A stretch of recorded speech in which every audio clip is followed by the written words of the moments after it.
মানে বলো। আমার কমলনগর স্কুলে আমরা সবাই একসাথে জড়িত হয়েছি কারণ আমাদের স্কুলের গত 6 মাস ধরে টিচার নেই, ইংলিশ ক্লাস হচ্ছে না। এই 6 মাস ফেব্রুয়ারি মাসে 17 তারিখ থেকে এক্সাম, আমরা কি দেব কি লিখবো?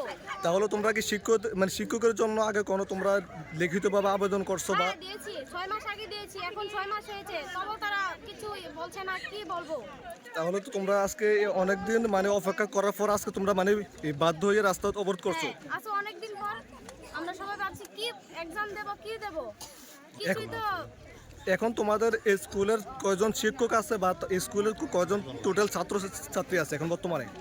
336 জন আছে আমরা পুরো স্টুডেন্ট। আচ্ছা, এর মধ্যে 1 থেকে 12 পর্যন্ত। আচ্ছা, এর মধ্যে মানে শিক্ষক আছে মানে কয়জন বর্তমানে এখন? শিক্ষক আছে, রেগুলার টিচার আছে 10 জন। আচ্ছা, যে কম্পিউটার আইটি এইজন মানে এই ক্লাস করায় 3 জন। আচ্ছা, এখন তোমাদের মূলত মানে দাবিটা কি? আমাদের দাবি, আমরা শিক্ষক চাই। শিক্ষক ছাড়া আমরা কিভাবে স্কুলে কিভাবে উন্নত হবে? আচ্ছা, এখন তোমরা যে সকাল থেকে রাস্তা অবরোধ করছো প্রায় আধা ঘন্টার উপর হয়ে গেছে, এখন অবধি কেউ এসে তোমাকে কোনো আশ্বাস দিয়েছে? ডিস্ট্রিক্ট এডুকেশন অফিসার এসেছে, উনি এসে বলছে রোদের মধ্যে কিভাবে কথা বলবে। আমরা এতক্ষণ আধা ঘন্টা ধরে রোদের মধ্যে দাঁড়িয়ে আছি, উনি 10 মিনিটও তো দাঁড়ায়নি। আচ্ছা, উনি বলছে কি স্কুলের মধ্যে কথা বললে এখানে বলবে। আচ্ছা, এখন